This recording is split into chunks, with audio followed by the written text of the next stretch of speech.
Have you ever felt like you're running in circles, trapped by your own thoughts, unable to make that leap forward? You're not alone. But what if I told you that a 2,000-year-old philosophy holds the secret to breaking free? Today, we'll uncover the Stoic practices that can transform your mindset and help you never feel stuck again. Act 1. Reframe challenges as opportunities. Imagine this. You're driving to an important meeting and your car gets a flat tire. Your first reaction? Anger, frustration, maybe panic. But now, picture this. Instead of asking, "Why me?" you ask, "What can I do right now?" This is Stoicism in action. Marcus Aurelius, a Roman emperor who dealt with wars, plagues, and betrayal, wrote in his journal, "The impediment to action advances action. What stands in the way becomes the way." Here's what that means. The challenges we face aren't roadblocks, they're training grounds. Thomas Edison's lab burned down in 1914. Millions of dollars in inventions were destroyed. Instead of despair, Edison reportedly said, "Thank goodness all our mistakes were burned up. Now we can start fresh." Within weeks, he was back at work, inventing again. Pause and reflect. What's one obstacle you're facing right now? Instead of resisting it, ask, "What can this teach me? How can I grow from it?" Write your answer in the comments below. It might inspire someone else. Act 2. Focus on what you can control. Epictetus, born a slave, but later one of the most influential philosophers, believed our power lies in understanding what we can and cannot control. He famously said, "It's not what happens to you, but how you react to it that matters." Let's break this down with a modern example. Imagine you're stuck in traffic, late for an important appointment. Can you control the traffic? No, but you can control your reaction. Instead of honking or stressing, use the time to listen to an audiobook or reflect on your next steps. Think about something causing you stress. Draw 2 circles on a piece of paper. In the first circle, write what you can't control. In the second, write what you can control. Focus only on the second circle. For instance, can't control my coworker's attitude. Can control how I prepare for our meeting. Comment below. What's in your second circle today? Act 3. Embrace the present moment. How often do we miss the present moment, consumed by regrets about the past or anxiety about the future? Seneca, one of Stoicism's greatest teachers, warned us, we suffer more often in imagination than in reality. Here's a practical example. Have you ever spent hours dreading a meeting, imagining every way it could go wrong, only to find it wasn't nearly as bad as you thought? That's your imagination at work, robbing you of the present. The next time you find your mind wandering, pause and ask yourself, what's happening right now? For example, while eating, focus on the taste, texture, and smell of your food. While walking, notice the colors around you, the feeling of your steps, the sounds. Try this for one day. You'll be amazed at how much lighter and more present you feel. Act 4.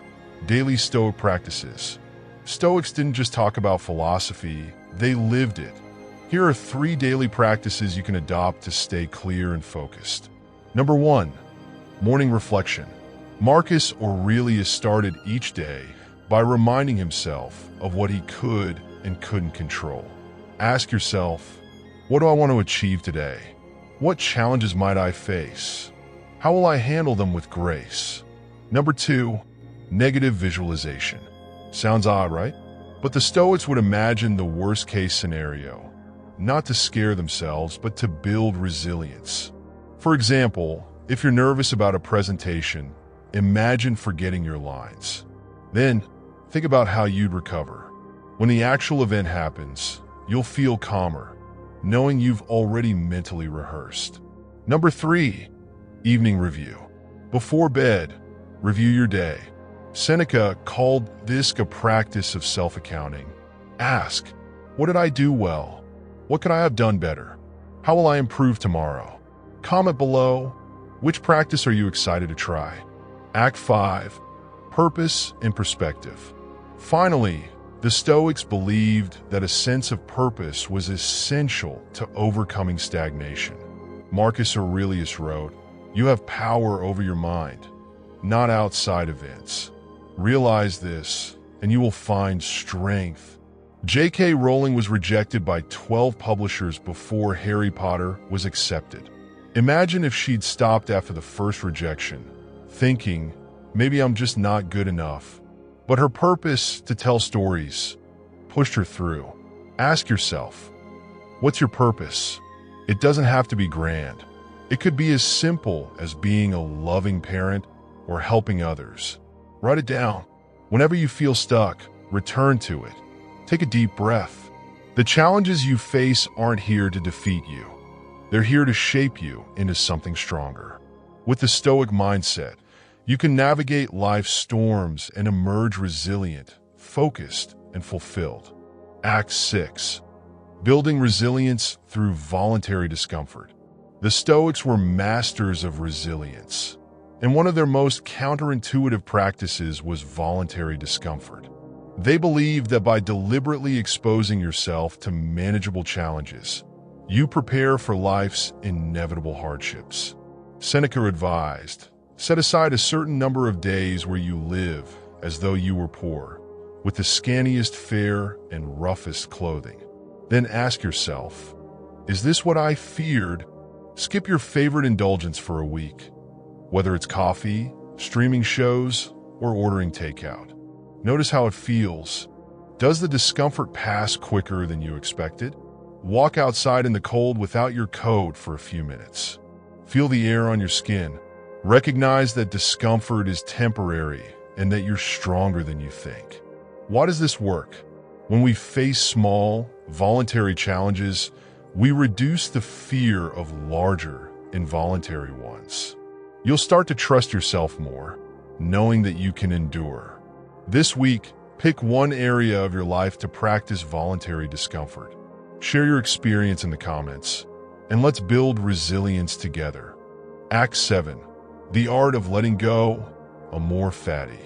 The Stoics had a beautiful philosophy called amor fati, which means love of fate. It's not just about accepting what happens. It's about embracing it as part of your unique journey. Epictetus said, "Don't hope that events will turn out the way you want. Welcome events in whichever way they happen." Let's say you missed a promotion at work. Instead of dwelling on the loss, ask, what opportunity does this open for me? Could this be redirecting me to something better? History is filled with stories of amor fati. One example is Steve Jobs. When he was fired from Apple, he didn't sink into despair. Instead, he founded Pixar and Next, and later returned to make Apple more successful than ever. The next time something doesn't go your way, write it down. Then, write 3 potential positives that could come from it. For instance, if you're stuck in traffic, maybe it's giving you time to listen to an inspiring podcast. What's one recent setback that you can view through the lens of amor fati? Share your story in the comments. It might help someone else see the beauty in their own struggles. Act 8. The value of community. Stoicism isn't a solitary journey. In fact, the Stoics believed in the power of learning from others. Marcus Aurelius often wrote about the people he admired, listing their virtues and how he could embody them. Think of someone in your life who handles stress with grace. Maybe it's a colleague who stays calm during tough meetings, or a friend who always finds the silver lining. Ask them about their mindset. You'll likely gain insights you can apply to your own life. Start your own admiration journal. Write down 3 people you admire and the qualities they possess. How can you incorporate those traits into your own life? Join a community of like-minded individuals. Whether it's a local group, a book club, or an online forum, surround yourself with people who inspire you to grow. Even Marcus Aurelius, an emperor, sought wisdom from his mentors and peers. As he said, be tolerant with others and strict with yourself. The collective wisdom of others can often illuminate paths you hadn't considered. Who inspires you and why? Let us know in the comments, and let's celebrate those who make us better. Final thoughts. Life is a journey filled with twists, turns, and challenges. But with Stoic practices like reframing obstacles, focusing on what you can control, embracing the present, and building resilience, you can navigate it with clarity and strength. Add to that the wisdom of a more fatty and the value of community, and you're truly unstoppable. Now, it's your turn. Which of these practices will you try first? Let me know in the comments. And if this video inspired you, share it with someone who might need a little Stoic wisdom in their life. Together, we can build a community of modern-day Stoics.